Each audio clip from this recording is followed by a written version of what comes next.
see that over here. I'm going to pause recording while I figure it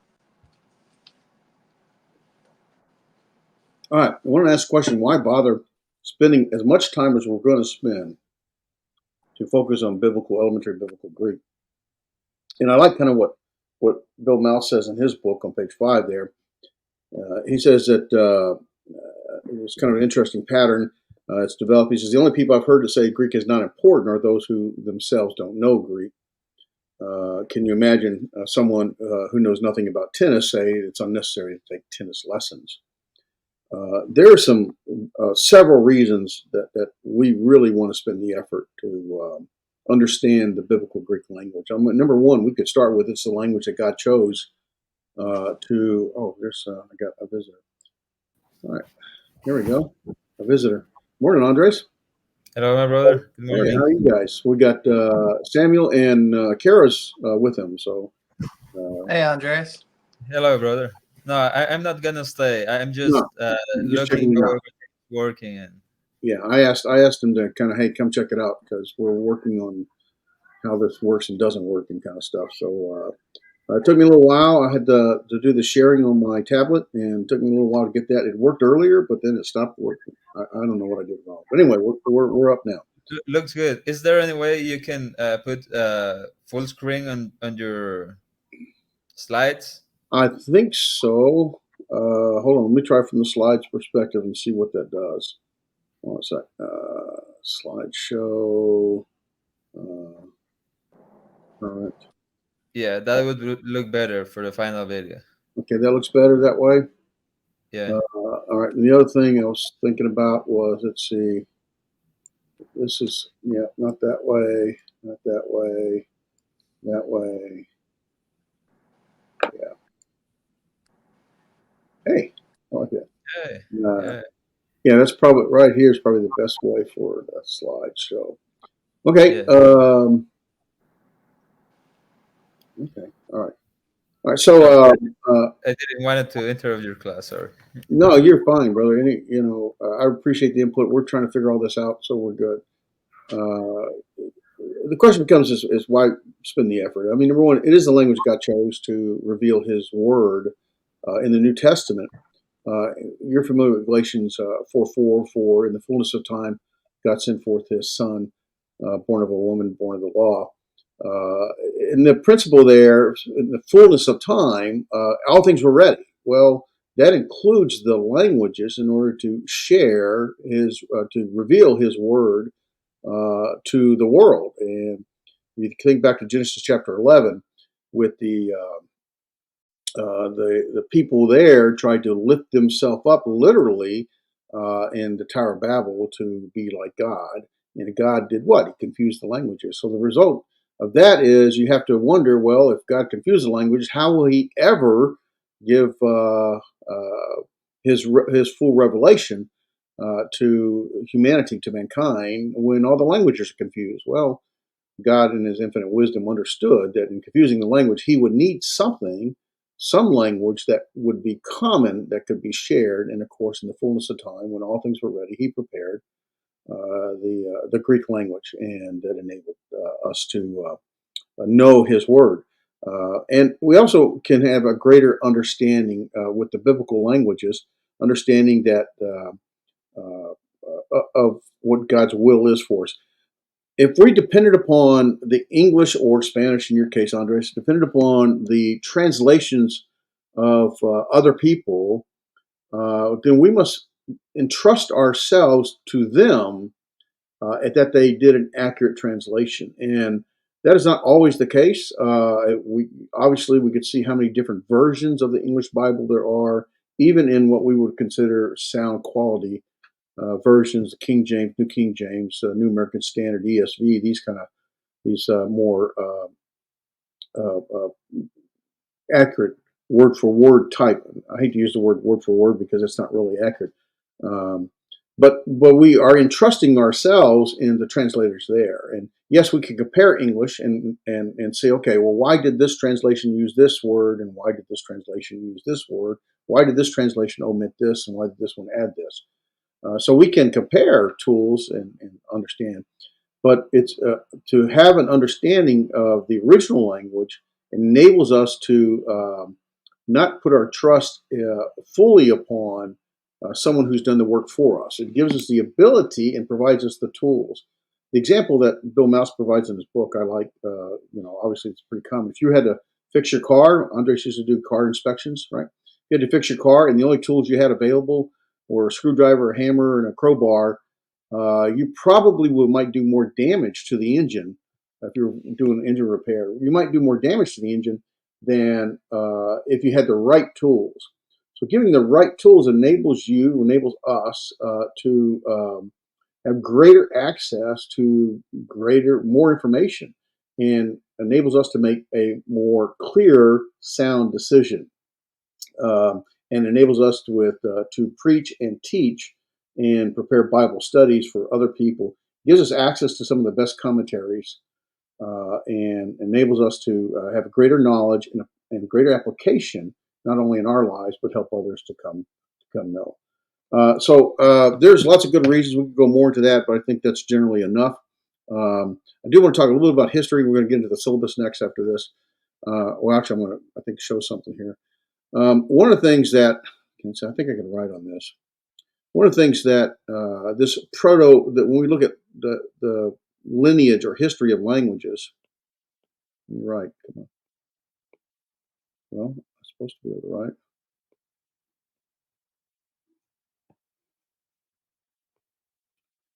Well, I wrote earlier in setting, right?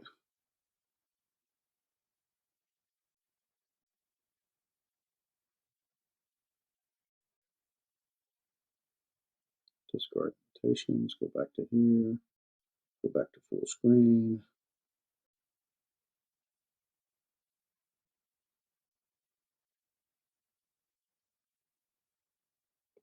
Okay, it may not let me while I'm full screen. That's probably why. I bet you if I do it here, let's see. I don't want that. Well, this is fun. I should be able to write even from full screen. I've done this before, so. All right, I'm not going to deal with it now. I'll figure it out later. So you notice at the top you have this Proto-Indo-European. Proto because this is a theory, a concept, or a belief, so that these languages came from a very common family of languages, and they have a lot of sharing across the languages. And so this Proto-Indo-European assumes that there's an Indo-Iranian, there's a Hellenic, Celtic, Italic, a Balto-Slavic, and a Germanic basis for all these languages to come from. I don't know how accurate linguistically all that is. That's all theory, and where do these languages stem from? These all languages have many similarities. Germanic is where we get our English language, which is kind of surprising because you wouldn't think ours is similar to German, but we get the most of our English language from the Germanic lineage. But there's a lot of English, especially, pulls in a lot of the Romance language from Latin, French especially. But the Greek language is a little bit unique in that it doesn't have as much, but there's a lot of much bleeding in from other languages. But there's a lot of languages that pull from the Greek, including our English. And so there's a lot of commonality. The Hebrew is a different family of languages, Semitic languages, Hebrew, Aramaic, and others like that. Okay, so that doesn't. It acts like I wrote something, but it doesn't let me do it.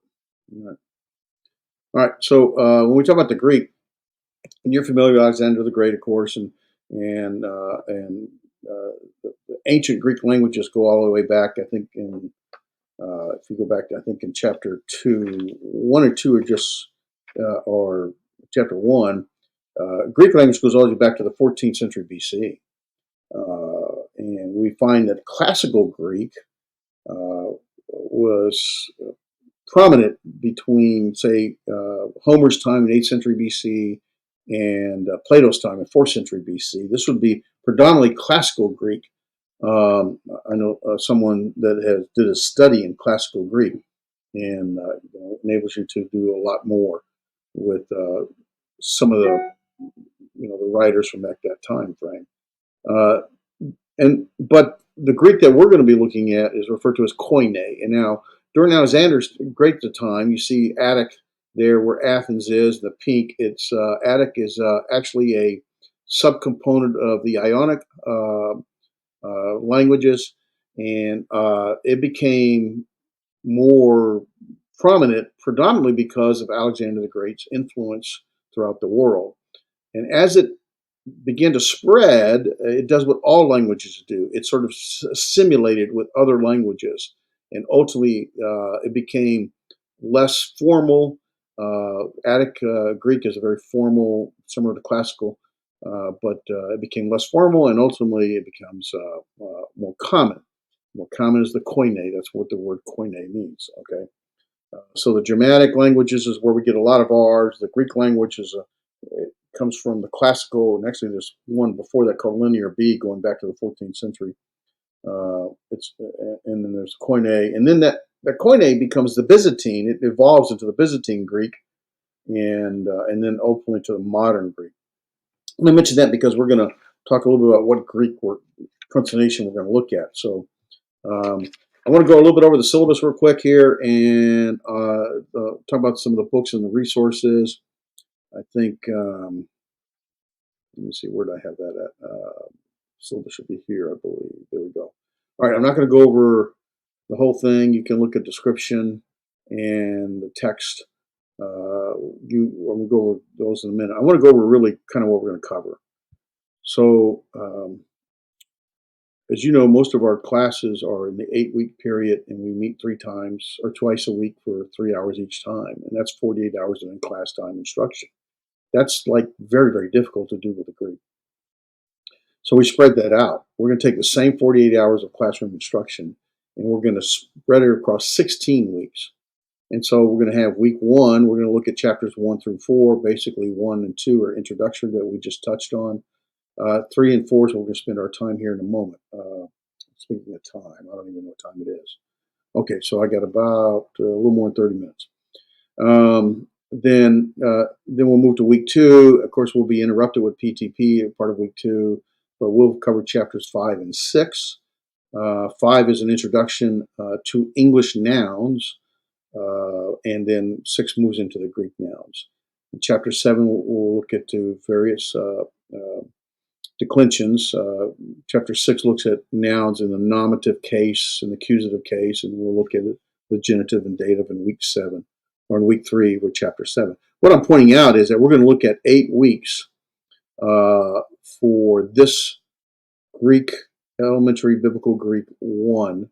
I'm going to call it 1A, but you won't get a grade until we get through all 16 weeks, which is going to come in the next semester. Okay, you'll get graded, but the grade won't be finalized until we get done with all 16 weeks. That makes sense, Samuel? You see what I'm saying? Yes, sir. Okay. So, and we are going to emphasize homework. Last time I de-emphasized it a little bit, and I think it's a mistake. So you get a grade on homework, but it's going to be more about participation and completeness versus accuracy. There are quizzes. I'm going to show you those in a minute, and there are going to be 3 exams. 1 exam in this phase, and the other exam in the next 8 weeks. The other 2 exams in the next 8 weeks, midterm and a final then.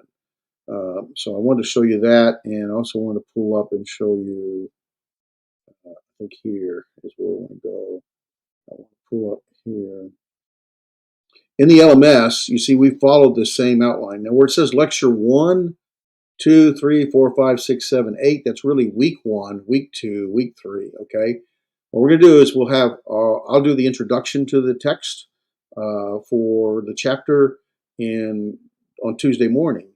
Then Damien and Andres, I don't know how they're going to work that, are going to come in on Fridays and basically sit with you to answer any questions. The goal there is to emphasize, hey, you got the homework done, any problems, any questions, and emphasize vocabulary and emphasize well, eventually we're going to do reading, and they'll do Greek reading. So we have to get through this first 8 weeks, and then maybe a little further along. Once we get into verbs, then we'll look at some other.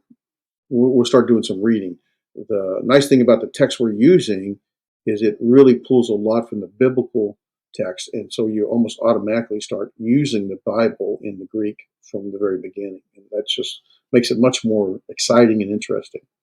The next 8 weeks, we'll pick up more, finish up in pronouns, but we'll get into verbs, and we'll go into really the indicative verbs. We won't quite finish those, but then that'll be the end of Greek 1. Greek 2 will pick up where we left off. Altogether, I think there's 32 chapters, and so we'll go through all through 32 chapters in Greek 1 and Greek 2. All right, make sense?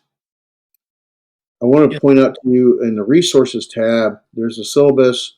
I do put the answer key to the homework there. You're welcome to look at the answers. Matter of fact, the preference would be is you do the work and then check your answer, and not use the answer to, to do the work, but check the answer so that you can figure out what you got wrong. And if you don't understand what you got wrong, then that's what Friday is going to be for, is to say, I don't understand why this is this way. And ultimately, you'll be able to get some, hopefully, between Andres and Damien. I'm not sure how they want to share that, but hopefully they'll help. And if I need help, I will. So there's some more handouts there, and then we have in there chapter 1 through 3. The PowerPoint is there, which one I'm just sharing. In chapter 3 quiz, in chapter 4, then chapter 4 quiz, and on down the line. So the thing I also want to show is that this, don't do that. In the flip class, I have a lot of resource material for you, right?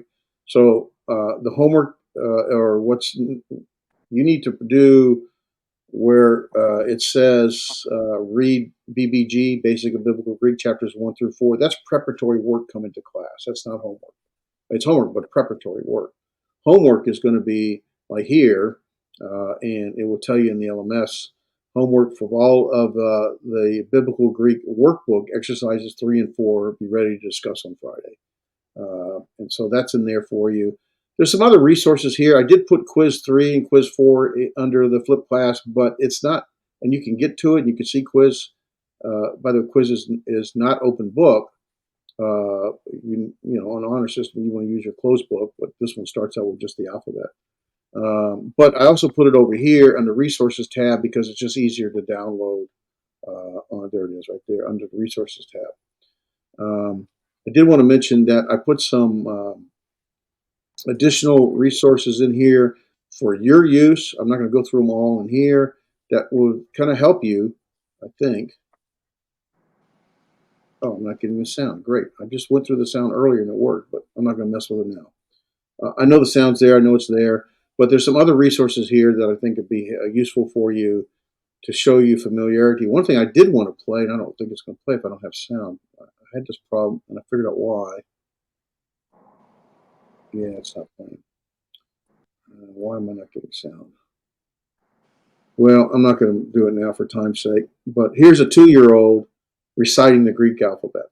So my point is, she can do it, so can we. All right. So some people feel like Greek is hard, but the reality is it's not really that hard. There's so much commonality between the Greek and the English, the Koine Greek and the English. You already know a lot. You just don't know what you know, and so we'll help bring that out. Let's see, and so you Now go through. for Huh? quizzes 3 and 4, that needs to be done this week. Yes, I want you to have the quizzes done before your Friday class. All right, because I don't want you to use Friday class for the quiz. Friday is for homework, vocabulary, and then eventually any questions, but eventually Greek reading. Okay, and so it's Fridays are kind of review. Hey, Dave talked about this, and he didn't know what he's talking about. Somebody help me explain it. I'm sure Andres and Damien can do a better job than I can, so they'll do fine. And they have a different way of presenting it, and that may resonate with you. So it's worth sitting in and let them kind of walk through and answer any questions. Their job is not to go back through what I did, but to pull out anything that you're struggling with, as well as especially to emphasize vocabulary and to go over any homework. I'll ask them to validate and verify that your homework was completed, or I'll ask you to send it to me. I'm not going to grade it by line, but just to know that you completed the homework is going to determine what your grade is. In other words, if you get 50% of it done, but you get the rest, based on how much of the homework you actually work. All right. So I want to highlight, I'm done with that. Let me see. I want to highlight, okay. I want to bring out something else real quick here and something fun. Let's see if this sound works on this one. This is for fun. Okay. Nope, I don't have sound. I don't know why. All right, I'll show it to you later. Anyway.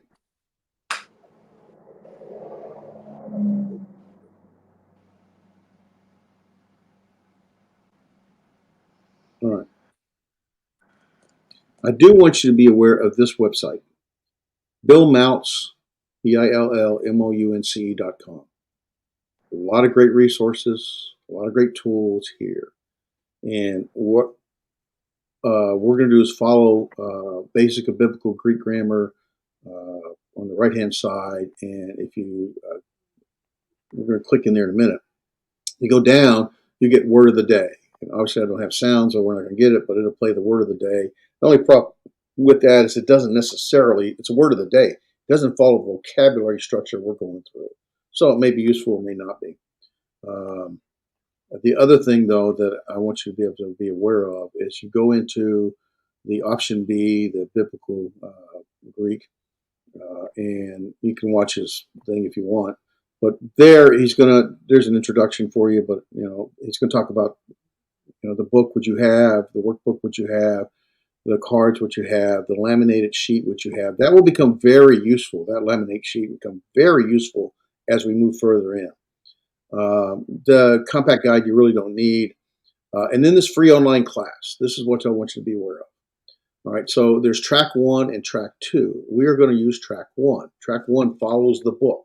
Follows the book, right? It's going to follow the order of this book. Track 2, some instructors may want to use it because it changes the order of the book and brings the verbs in sooner. The way this book works, and I really love it, is that it's emphasizing a foundational approach with building foundations with building block approach. And I like the fact that we go through all the noun system, pronouns and adjectives and such, and then move to the verb. The only negative with that is it's really hard to do a lot of reading without knowing verbs. Verbs are one of the keys. Nouns are important, but verbs will really give you a greater understanding of what's being done and what's being said. So we're going to follow track 1 because the order, and that's the only difference is the order. So we go to track 1, first year biblical Greek, and there are some, basically he's going to repeat what I did in the class for the most part. I'm repeating what he did in the class really for the most part. And so he'll have a class orientation. He'll have, the Greek language, that's chapter 1, learning Greek chapter 2, and then we get into chapter 3, the alphabet and pronunciation, which we're going to cover today in a moment, and then pronunciation and syllabification in chapter 4. So, and then a review point for chapters 1 through 4. And so in that, we'll do, say, alphabet and pronunciation. He'll give you a study guide. If you want to use that, you can watch a chapter overview in which he'll kind of walk through the same thing that I'm going to go through the same thing that he does. Basically, this one's 12 minutes long. So it's another resource, in other words. If you're like, hey, you didn't understand what Dave said. If you want the PowerPoints, you can get them as a Keynote or PowerPoint. I used them. I modified them for our purposes. There are some other helps, alphabet worksheet like there's, the alphabet, and we'll see that in our PowerPoint in just a moment. So there are some other helps here that you can go through. He's going to talk about various pronunciation. The Erasmian pronunciation is what we're going to use. Some people prefer the modern pronunciation. And there's a difference predominantly in some of the vowels and some other consonants, but we're going to focus on the Rasmian pronunciation. To me, it differentiates certain vowels like the Omicron and the Omega in sound, and that is easier. I just like it. There's some exercises that they have, and there's a little quiz. I think the quiz is the same quiz that I'm giving, I believe. Um, I'm pretty sure it is, but I don't remember for sure. So you can go through each one of the chapters in that way, and he'll have some exegetical insights, some other information. He's got various blogs. There's all kinds of resources, some downloads for the PowerPoint, study guide, chapter overview. There's the vocabulary. I want to emphasize also something else called Flashworks. Flashworks is something you could download to your system, and this does follow the vocab in the book. And so agape, and you can basically, here's chapter 6, so we'll go to chapter 3, or 4, I mean, I think it starts, yeah. Chapter 4, below chapter, okay. So Abraham, Abraham, and then it kind of go next one, and basically get you the answer and that kind of stuff. So anyway, it's worth using because it follows the vocab in the book, and so it's another resource for you to do that. So let me see. So that resource is available. I won't spend any more time with that. I already did that. Already got that. And let's see. What was that? Oh, yeah. I don't know how much time I'll spend with this. I do want you to recognize that in the original manuscripts, they wrote in capital letters, uncials, it's called. We're going to focus on the small letters called minuscules. And they did not use punctuation marks. They do have accent marks and some other comments, some other notes on there. And there's no separation. With some practice, one can learn to read this. Like I think this is Adelphoi. There's brother right there. Well, you can't see where I'm pointing at. That second line, I'll put it up the top. That line right there. Okay, right there. All right, so one can learn to read this, but ultimately, what the punctuation was something that got added later, and the punctuation can make a difference in translation, and we'll see that as we go later on. So I want to go ahead and move from here back to the PowerPoint, and let's get into the chapters, I think. So we talked a little about the syllabus, about some of the books and the resources. Any questions so far for Kara or Samuel? No, sir. Kara? She had to step out. She got a call. Not a problem. So take 5 points off of her grade, though. So I'll tell her. yeah, all right. So let's begin in chapter 3. Now, the PowerPoint pretty much follows the book in order. But I do want to highlight a couple things. When you talk about English and Koine Greek, there's so much that's already familiar with. You already have a lot of commonality there we go. So in English, you read from left to right, and same thing in Koine Greek. Alphabet in English has 26 letters, and Greek has only 24 letters, so it's easier. Not really. It's less letters. In English, you have both capital and small letters, which most of them actually resemble the Greek letters. I mean, that's what sororities and fraternities, they use the Greek letters. And so we have a familiarity with a lot of that already. So don't think like this is totally foreign.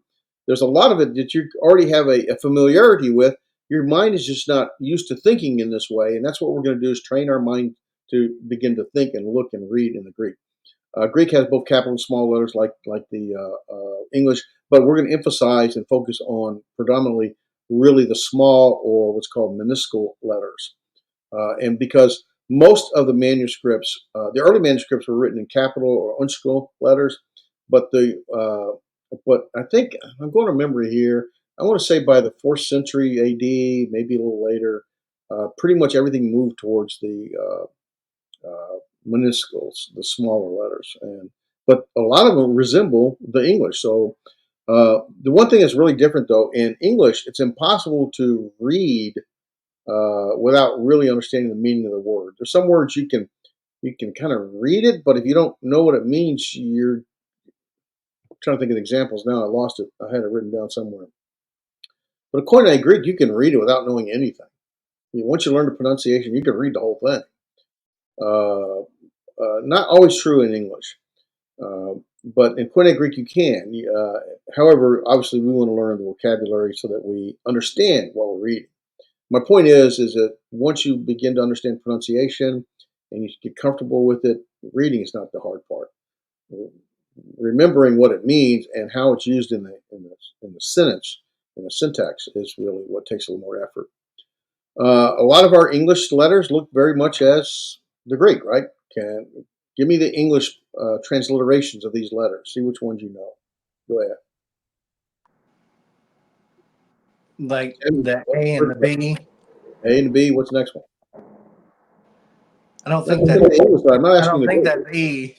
E and L. no I. They I. have a little tail to it. Yeah, it's an I. Okay, so K. Right. Then O. Right. I have no idea what that other one is. It S looks like an maybe. S. S and then T and then U. Yeah. So there's a lot that our English counterpart or transliteration letters are very, very much the same. I know the sigma looks a little odd, but it has a little tail like an S. And oh, no, I have a blank one. Okay, I don't know. I did that. Let's talk about naming them. The first thing I want you to learn is the names, all right, and then the pronunciation to go along with it, right? So we look at the lowercase. We're going to emphasize again the lowercase, but here you also have the uppercase. Now, if you go to your book on page 9, it also gives you what's referred to as the transliteration. So the first column will be the lowercase. You look on page 3.3 on page 9. First column is the lowercase. The second column is the uppercase. So minuscules versus uncials. And then oh no, I have it backwards. I'm sorry. First column is the transliteration. That's our English counterpart. Okay. Second column is the uppercase. The third column is the lowercase, the minuscules. So we're going to focus on the lowercase, the minuscules. I'm not going to take the time to go into the uppercase. The only time you'll see the uppercase is when you're, number one, looking at some of the older Greek manuscripts where it's all written in uppercase. And unless you start reading Greek manuscripts, it's not that important. Or when it's the first letter in a sentence, is like in English, it'll start with the capital letter, or it's a name, or city, or some pronoun. Then might start with the capital letters. You'll pick up most of those as you go, but we're not going to emphasize learning them. We're going to learn the minuscules, the small letters. That makes sense? Yes, sir. So what's the name in red of the first letter? Alpha. What's the second one? Beta. Third? Gamma. Gamma. And fourth? Delta. All right, say alpha, beta, gamma, delta. Say alpha, beta, gamma. Yes, sir. Alpha, beta, gamma, delta. Okay, we're going to do a lot of repeating here. Okay, we're going Yes, to. You can't learn this if you don't want to write and say it. So the name alpha, beta, gamma, delta. When you learn to memorize these, you want to learn them in groups. Don't try to learn alpha, beta, gamma, delta, epsilon, zeta, eta. Learn them in groups, right? So here's a group of 4. So you can see the name of the first letter in the lowercase, the minuscule, is the alpha, and you can see how we'll talk about writing in a minute. And its pronunciation in our format, Resminian, is as an ah, as in father. Okay, so it's ah. Say ah, like you're getting, you're going to the doctor, the tongue depressor, right? Okay. I mean, so this is not complex, something you already know. Now you're just applying it in a different format, right? The beta, it looks much like our B, a little different, but very similar. A beta, and of course, it sounds like our B as a b in ball. Let me hear you say ball. Ball. There you go. All right. Don't be afraid. We're going to make fools of ourselves in the recording. That's what we do when we learn languages. All right. Gamma. Now, gamma does look different. And notice there's no C as in ABC. Okay. In the Greek orders, alpha, beta, gamma. And the gamma is our G. Our transliteration would be the G as in English, as in gift, gift, gift, gift. And you see it kind of looks like a little bit of a Y. So that's where I want to be able to write here. I should be able to write. Why can't I write? I don't understand that. I'm going to get that Put a fixed. little writing underneath the gamma. Huh? You put a little writing underneath the gamma word itself. Hold on a minute. Let me see something. Clear pin markings.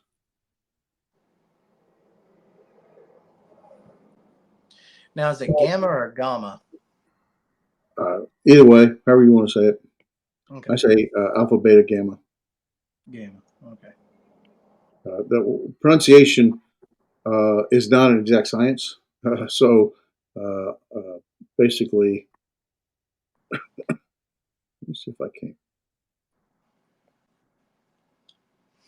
Okay, I'm going to figure this out before we meet because I need to write. Really need to write. So, all right. For now, we're just going to. Excuse me. I'm sorry. Alpha, beta, alpha, gamma, delta. So kind of like a Y, although it's, if I could write, I could show you it's more, well, we'll stick with that for now. We'll modify it. You'll see. And the delta, well, the delta kind of looks like a curvy D. And you see it's just like a D as in dog. So da, da, da. Dog. Yeah. Delta. Da, da, da, da, da. Da, da, da, da, da, da. Okay. Epsilon, like our E very much, and it sounds like our E, and echo. Echo, epsilon. Right. Now, zeta has a Z looking feel or look to it somewhat. It's a little different in the writing. That's going to be a problem. I've got to be able to write with this. So the zeta has a DZ, as in kudzo. Z. So it's not just Z, it's a Z, has a little D. with a Z. Okay. Right? Z. Okay, Yes, and the eta, now the eta looks like an N, an English N, but it's not. It's a vowel, and it's as in like an AY, as in eight, to eight. Eight. Okay, and the theta is something where that you might be familiar with theta because it's part of many fraternities or sorority, letters and names. So the theta, the th sound, as in thin, to thin, right? Theta. Right. And then we have the kappa, the lambda, the mu. Kappa is the simple K, as in key. We're familiar with that. Nothing new there. K. Yeah. And then lambda, like in lock, right? Yes, These sir. are all familiar with lambda, kappa, lambda, mu, and sororities and fraternities. So these should not be like, oh, wow, I have no idea what we're talking about. You're familiar with them. You may not comfortable with them, but you're familiar with them. The mu, it's not called an M, it's a mu, as in, how muse. I don't know, that's not right. And pronounced like an M, like mom, right? Mom. Very good. That's it. Now, the new is not an N, okay, nor is it a V. It looks like our English V, but it's not a V. It's a new, and a new sounds like our N, as in nail. Nail. Nail. Right. Now, the Xi is something that we're not as comfortable with. It has a KS sound, like we might say in fox. You ever notice your F has an F sound at the end of it? Fox. Mm-hmm. Well, that's what the key is. Xi, fox. How did you pronounce that one? Xi. The The name? Yes, sir. Like the Chinese, someone named Chinese Xi. Okay. Xi, I think, yeah. The Omicron is much like our O, but we do it as like a short O, as an often. Often. Right. Now here's where in the modern Greek it would be more like a long O, like an O instead of ah. And so there's different people pronounce this differently, and I don't like using that as much. I'm more comfortable. One, that's how I learned it. And two, it differentiates between the omega in its pronunciation. So the nu, the xi, the omicron. Nu, xi, omicron. Say nu, xi. New XE Omicron. New All right. XE Omicron. Okay. And so, and then the p or pi. Pi. Pi looks like a Greek pi or the symbol mathematical pi, right? So but it's pronounced as in P, as in pond. Pond. Yep. And then the rho. Now the rho looks like our P in English, but the rho is an R sound. Rho as in rhyme. Road. Right, as in rhyme. And then the sigma. The sigma does look a little like our S. There are two different versions for a sigma. The one version looks like a ball cap, right? You got a circle with the ball cap, the bill of the ball cap.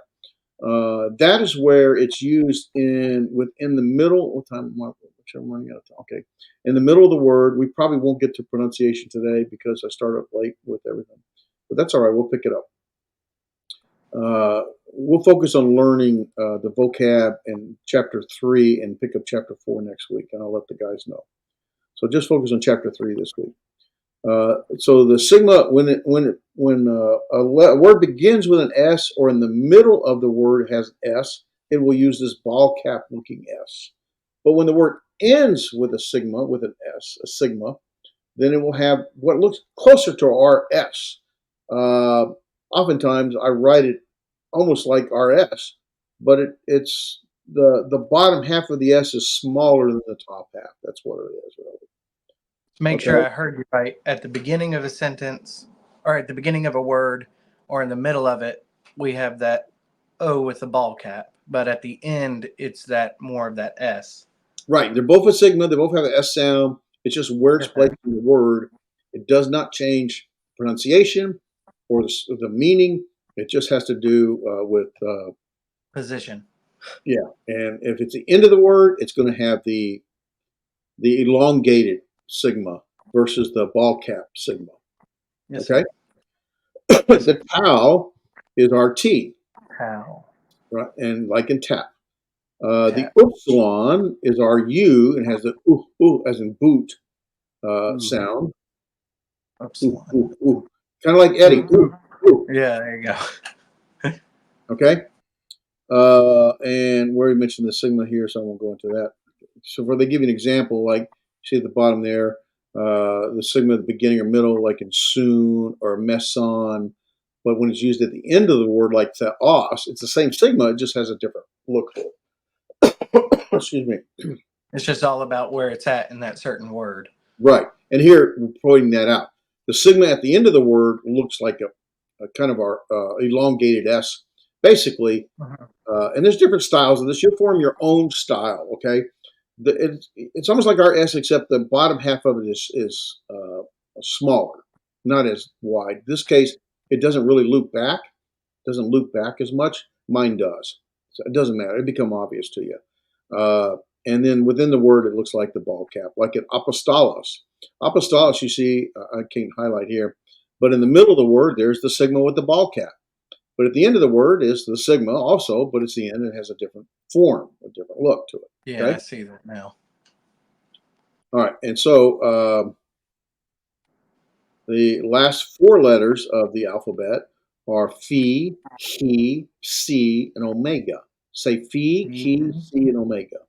Phi, chi, psi, omega. There you go. So the phi looks like what you'd see in a sorority or fraternity. You know, basically it's a circle, an O with a line down, a vertical line going down the center, and it pronounced like as in phone, right?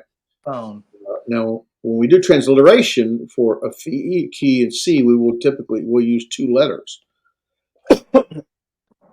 Typically a ph sound for the phi, and we'll transliterate with a ph, as in phone, phony. You know, Phone. Dave is a phony teacher. You know, whatever. The key sound, notice that's not the C, but the key, they're similar. CH sound as an ache. And that's the X. So it has a CH sound to that little X looking, but it's called a key. So it's not a ch, but it's a k. As an ache. It has a hard. Now, it's going to vary, okay? There's no, like in English, things vary. All right, but we're What talking. I'm saying is it's not like choose ch. Well, we'll probably get some of that, but right now Oh, okay. we have ache. It's a Hey, hard ch sound. Choose is more of okay. a softer, elongated sound. Yes, sir. And C is the you see that in sororities and fraternities. Basically, that's the sea monster's serpent or staff. You know, with the I forget what you call that. A trident. Trident. Thank you. That's it. There it is. So it's C as an oops, oops, The and then the C. omega. Omega looks like our W, but it's not a W. It's an O as in obey. Oh, It's a long a long O sound. Notice oh, on O it has a little line over the O on the where the quotation marks are. That refers to a long sound. Long sound means you're extending the breath longer than you are a short. Ah, a. Difference. For Omicron would be but Omega would be O. So oh. Okay. more air coming out a longer period of time.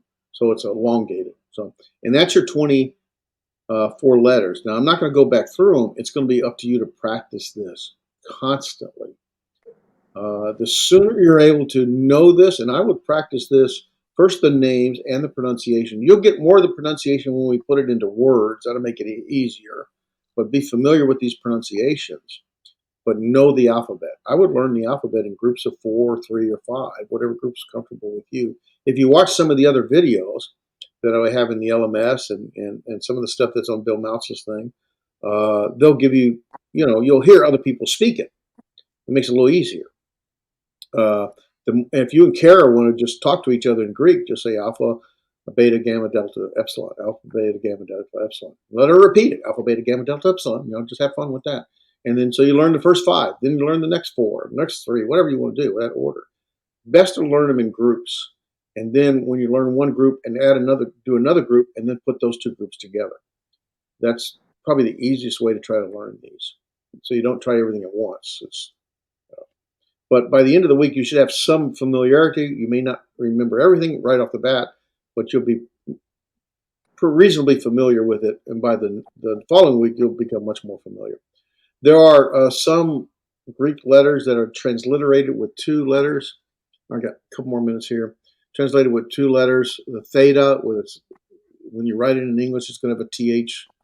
The phi is going to have a PH sound. The key is going to have a CH transliteration. The C is going to have a PS. Already mentioned that earlier.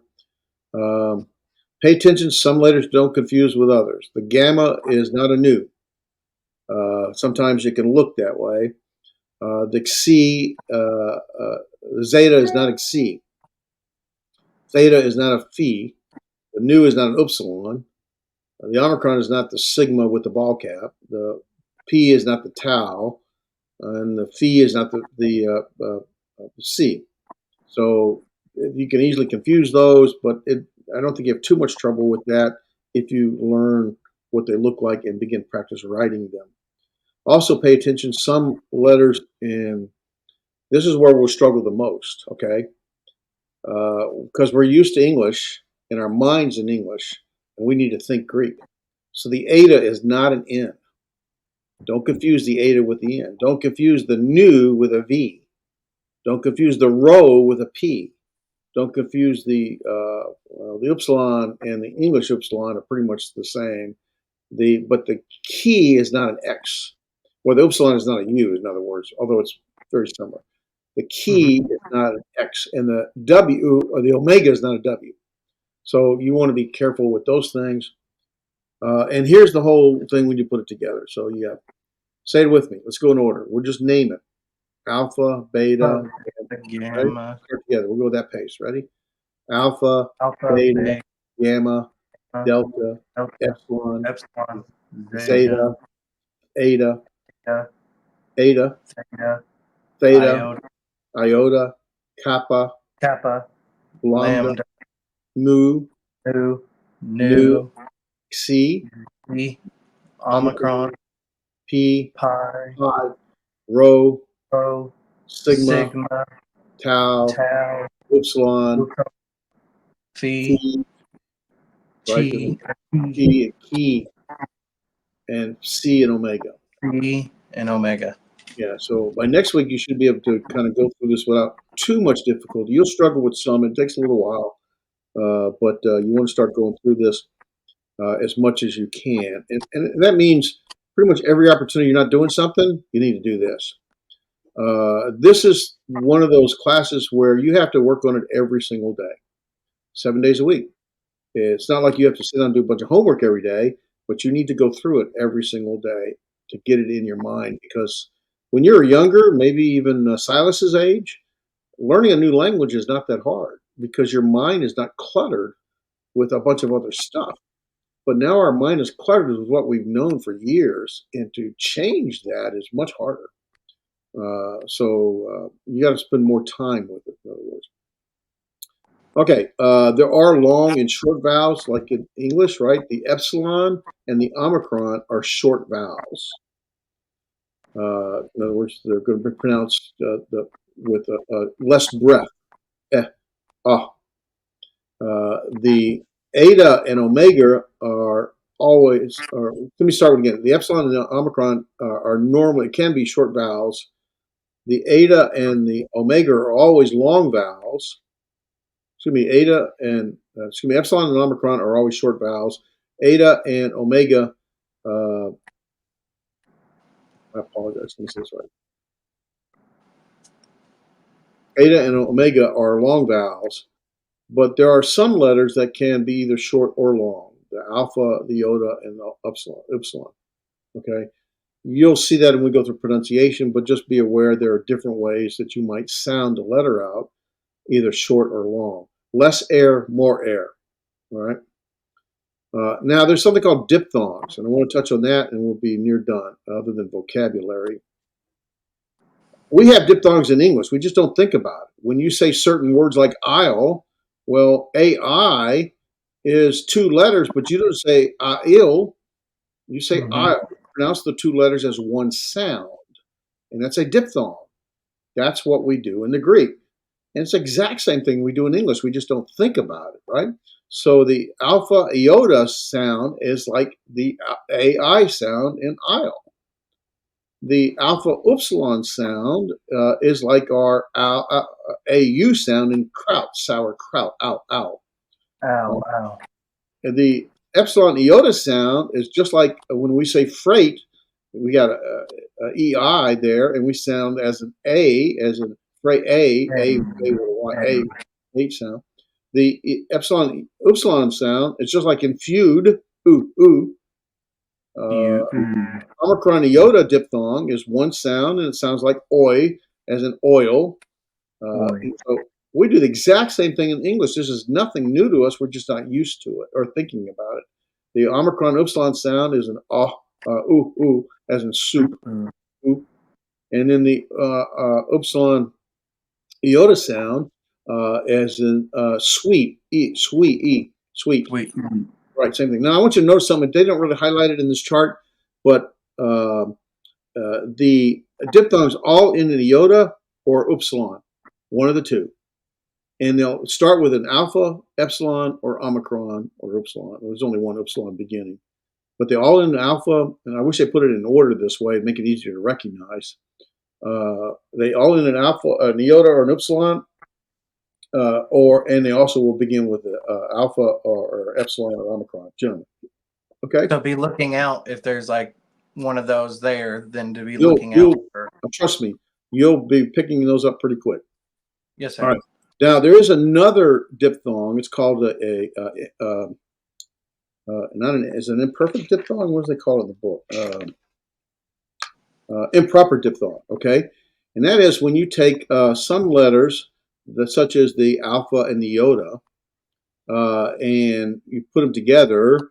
Then basically that iota is going to subscript. It's going to go underneath in certain situations, right? So you can have the alpha iota here as an aisle, a diphthong that has one sound, but you could also have certain alpha iota combinations where the iota subscripts and you don't pronounce the iota. In other words, this is where I wish I had a pen. This is really an alpha iota combination, but the I iota see it. subscript, it went underneath it. You Yes, don't sir. pronounce it. So it's cardia. Cardia. Right. Ah. Well, our pronunciation really be cardia. It'll be on the D. Cardia. And then the Cardia. same thing with the eta iota.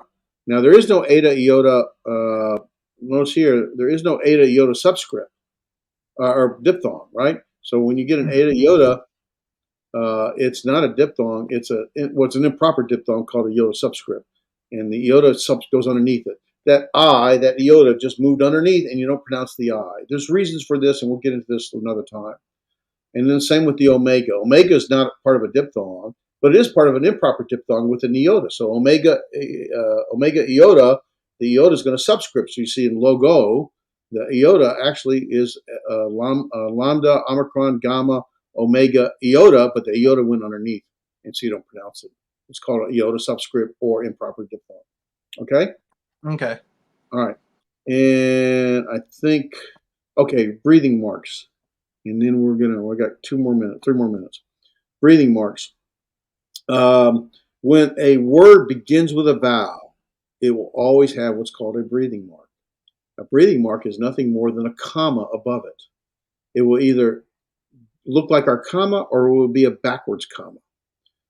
If it's called a smooth breathing mark, it looks exactly like our comma. And it does nothing to the pronunciation. Nothing. You just pronounce it like it's not there. So the alpha is ah, it's going to be ah. But if that comma is backwards, then it's called a rough breathing mark. And now it does change the pronunciation. And now it has an H sound before it.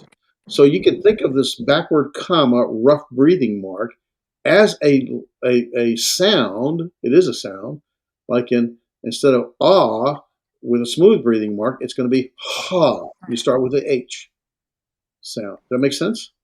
Yes, sir. I watched a video that said they don't have an H in their alphabet, and so this is how they pronounce the letter H with that. Right. They do some similar things in Spanish, I think, although it's not the same thing. Okay, there's an exception. The rho is the only consonant that regularly takes a rough breathing mark. The rho almost always takes a rough breathing mark, and also a word begins with a diphthong. The breathing mark, whether it be smooth or rough, will appear over the second letter. It never appears over the first. Now, when the word begins with a vowel and it's only one letter, it will appear, the breathing mark is going to appear over the vowel. But if it's a diphthong, it's going to appear over the second letter, not the first. That's all. Not a big deal. And so here we have all this together. Here are the vowels, the alpha, epsilon, eta, iota, omicron, upsilon, omega. There's the pronunciation. Here are the diphthongs, the I, A, oi, oo, ah, eh, oo, oop group. And then the iota subscripts. Those are the only iota subscripts you have is the alpha iota subscripted, eta iota subscripted, omega iota subscripted. Okay? And the breathing marks, there are really, accent marks. The breathing marks at the bottom. You see we have the smooth breathing mark with the comma above the vowel. And again, that only comes at the beginning of a word that starts with a vowel. The rough breathing mark is the backwards comma. I can't tell, but that looks backwards. That doesn't look right. They both look the same. They're wrong. So that one's wrong. I'll have to correct it. So the rough breathing mark is a backwards comma. And it would have the H sound is heh. So yeah, so that smooth one, it would just be The bottom where it says rough, that's written back. That's not right. No, yes, sir. It's backward for rough. It's a regular comma for smooth. It's backwards for rough. That's how I learned. That's how I remember it. Okay. So that down there with the eta, no, not eta, epsilon. Epsilon, so it'd be but with the rough, it'd be he. Exactly. Okay. All right, now accents. We're talking about accents in more depth later on, but basically they're where the accent mark is, regardless of what kind, is where you put the accent or the emphasis on the word. Luo, auto. Notice auto has a smooth breathing mark over the upsilon. But it has an accent mark, which is not a breathing mark, okay? Accent mark on over the omega. In luo, you have a accent mark. You can have what's called an acute. Basically, it points one direction, and our grave, it points another direction. We'll go over later more about that. But you have accent marks. So when we get into pronunciation, that's where you're going to put the accent or the emphasis on the word. Luo, alto. You're going to put greater accent on where the accent mark is. Punctuation only has 4 punctuation marks. A comma and a period, you already know. Nothing new. A semicolon, you're familiar with, except a semicolon isn't a semicolon in Greek. It's a question mark. So when you see what you think is a semicolon, right, the 2 dots, vertical dots, that's a question. Oh, no, I got it backwards. I apologize. Wait a minute. Yeah, colon is the top one, and then semicolon is that question mark. Well, what's wrong here, this is wrong, I knew something was wrong, is this bottom dot doesn't exist, okay? That looks like our English semicolon. The Greek semicolon only has a 1 dot at the top. The bottom one's gone. Okay, so the colon is the double dot. Right. The colon's a And double then dot. for the question mark, you'll just have a dot at the top. Let me fix this chart. It's wrong. Yes, sir. The semicolon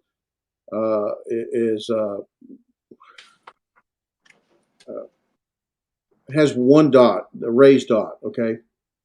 And it would be a semicolon in English. What we refer to as a semicolon with the raised dot and a comma functions as a question mark in Greek. All right. And I forget what page that's on. We'll get to that later. We're out of time, so I don't want to spend any more time with that. But we'll go back through it. You're not going to get it all in 1 week anyway. I was going to practice writing. I do want you to learn the alphabet, know the names of the letters, know how to pronounce them, focus on the lowercase, know the vowels, alpha, iota. This is much like the English vowels, A, E, I, O, U, alpha, epsilon, eta, iota, omicron, upsilon, and omega. The breathing marks, the smooth and the rough, and the diphthong. And then I was going to go through vocabulary. Well, vocabulary didn't come to chapter 4, so that's fine. So focus on chapter 3 this week, and we'll pick up and 4. the test for chapter 3 this week? Huh? Yeah. And the test for chapter 3. Right. Okay? Yes, sir. All right. I'm going to Yes, instantly get to your other class. Well, you're not in the other class. Oh, actually, I don't have to end because normally I'd have to quit per se. I was rushing because when we all use Zoom, then I have to get off Zoom for the next class to get on Zoom. But they're on Zoom the next class, and we're not. We're on StreamYard. So, all right. So I didn't have to really rush it. But really, this part is really going to be up to you. Okay, how much time you spend and learn the letters and the sounds. The next chapter we'll put together. I don't mind going through some of it now, but let's just focus on chapter 3. And in chapter 4, I'll just introduce it to you real quick. 4, I got this one, and go.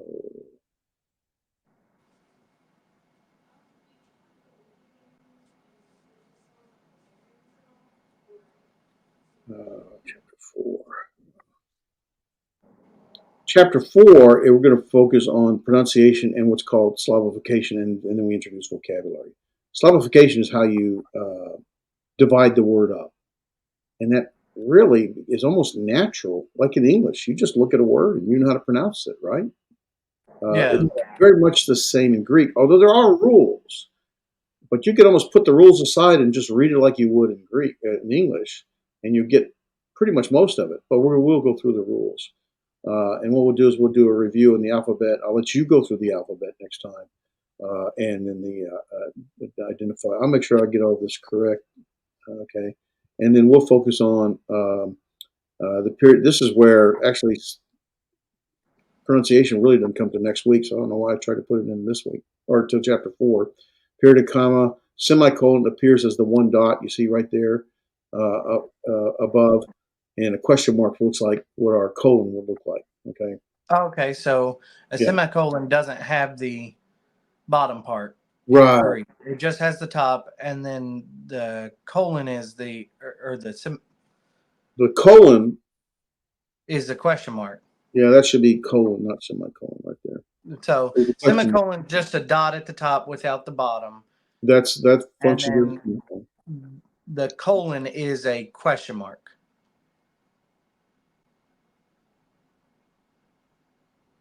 Yeah, let me look at something real quick. Make sure I didn't mess that up here. No, you're good. No. Okay. This is where. Okay. This semicolon is for the Greek semicolon. It looks like a period above the line, right? Like a Yes, sir. colon, half a colon, right? Or elevated Mhm. colon. The question mark looks like our semicolon. So this is correct semicolon, but that should have a Okay. comma underneath it. Okay.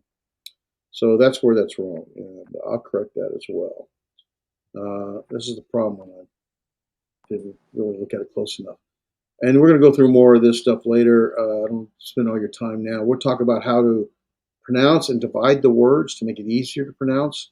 And we'll go through that just to give you an example. Like k, ka, min. And what you notice is that there's one vowel. This is why you want to know the vowels per syllable. One vowel per syllable, or one diphthong per syllable, either way. So every vowel, count the number of vowels or diphthongs, and that's how many syllables there are in the word, right? One, Okay. 2, 3, 4, 5 syllable word right here. Keka'amin. And we'll practice that next week. So And only vowels and diphthongs are the syllables. they basically determine the syllable, Okay, right? because There's that another last rule. part behind that alpha just is the syllable with that alpha. Right. Does that make sense? Well, because why? Look at why. The kappa and the omicron is one syllable.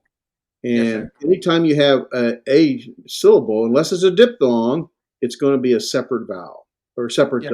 Every time you have a vowel, unless it's a diphthong, it'll be a separate syllable. That's all it's doing. Yes, sir.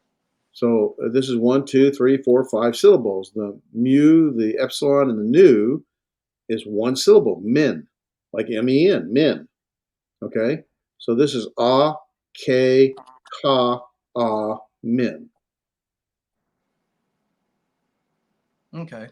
All right. We won't go through all that now. We'll look at So other that things. vowel is a syllable by itself.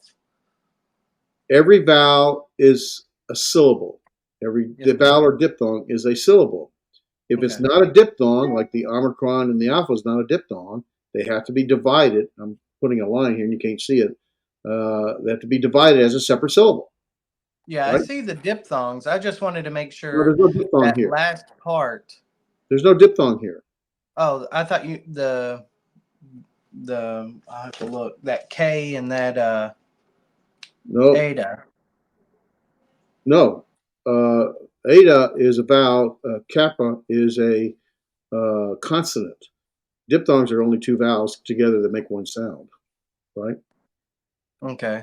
Right? So diphthongs, look up here, the alpha iota, the epsilon iota, omicron iota, upsilon Okay, iota. so they're Okay. always vowels together. These function as one sound or a here's our vowels on the left hand side, alpha, epsilon, eta, iota, omicron, upsilon, omega. Those are our vowels.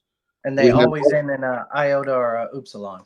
if it ends in iota or upsilon and begins, it may or may not be, but predominantly it's going to be a diphthong. The alpha iota is an isle, a diphthong, Okay. isle. The epsilon iota is an eight, as an eight. Diphthong. So it's two letters that make one sound. That's what a diphthong is. The Mm-hmm. omicron iota is an oil, oi, oi. So it's not e. And the upsilon iota is not I. It's one sound, sweet. The alpha upsilon is al, as in kraut, sauerkraut. Epsilon iota, epsilon upsilon will be feud, and the omicron upsilon will be as in group. And then you have our iota subscripts where the iota is not pronounced at all. The iota gets lost in its pronunciation, but it is there for a reason. We'll get to that later. Knowing that the iota is a subscript is important, and we'll get to that later. So although it doesn't get pronounced, it does help define what we're looking at, but that'll be later. And so when we get to here, the first letter is the alpha with a smooth breathing mark. Okay, Looks like a regular comma. So it's just Mhm. ah. The second two letters is a consonant and a vowel. It's a kappa and an eta. So it's ka, K, K. Then the next two letters is the kappa and the omicron, ka. So we got K, ka. And then we have another vowel with no consonants attached to it. It's not a diphthong. So it's a So K, ka, And then we get the last three letters, one vowel, one syllable. The mu, the epsilon, the nu. So it's min. K, ka, min. You see that? Mhm.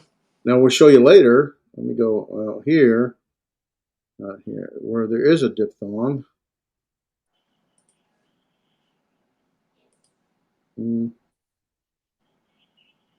Thought they had a diphthong here. Well, I'm sure there is, or maybe I missed it. I don't see a diphthong. Okay, so basically, just think of a diphthong as another vowel. It's not technically a vowel, but a vowel that has one sound, two letters with one sound. And so they would be combined and functioning as one syllable is the point if it was a diphthong, right? If Yes, it's, sir. okay. So we'll go through the rest of this next week. I don't want to throw too much. This is good enough. We'll talk about vocabulary next week and how to kind of focus on that. And but I don't think you're going to have any problems. But you do have to spend a little time every day, 15 minutes a day. And then every time you have a chance, once we get into vocabulary, you're going to want to practice vocabulary. Right now, you're going to want to practice the alphabet, alpha, Yes, sir. beta, gamma, delta, epsilon, and just keep going. And the more y'all can do that, get Silas to learn it, man. Y'all teach Silas, and then y'all all learn it. So he'll probably do better than all of us. So, Yeah. That way, when he goes through this school, he'll be ahead of the game. yeah, he'll be ahead of the game. Yeah, listen, there is a kids Greek on that Bill Mounce's website. They do have a class on kids Greek, which doesn't get into all the same grammar stuff, but it does have a lot. So I'm going to stop share. There we go. Oh, look at that. Okay. Man, we are two handsome guys. You know that? I'm just glad we decided to dress with the same shirt today. Yeah, well, and the same beard. Mine's a little grayer, Yeah. Lord willing. So, any questions so far? Does that make sense to you? It makes the English you said make sense. I'll Okay, get into the Greek with it. you're going to learn more English than you ever learned. As you learn the Greek grammar, your English grammar will become much, much, much, much stronger. You're forced to, because you don't ever think about grammar, but now you're forced to think about it, and you'll start thinking about sentence structures. And once you start really getting into some of this, sentence structures and everything else, you start to recognize things you never really saw. I mean, they've always been there. You just never really thought about it because your mind just reads past it. And Mhm. so it makes you begin to see details that you really overlook all the time. So Yeah. worth the time. I hope you and Kara can work this together. It would be useful for to help you, and I think y'all would enjoy it. So Yes, sir. all right, look at some of those videos. You hear other people pronounce it. The songs that there's on that BillMounce.com. There's some songs that they sing. Uh, Three or four different songs. I forget which ones. It's really pretty interesting. He just sings them, and he sings it in Greek. Songs that we sing in English, and but he also does the alphabet. Look at some of the stuff I have on the LMS flip class, just so you can hear other people say it. The more you hear it, the more you write it, the more you see it, the more you practice it, the more comfortable you'll get with it. Okay. Yes, sir. All right. Y'all enjoy your day. All righty. I'm All going to right, get let's go into to a quick Psalms prayer. now. Let me do a quick prayer then. Yes, sir. I'm going to stop recording real quick. So.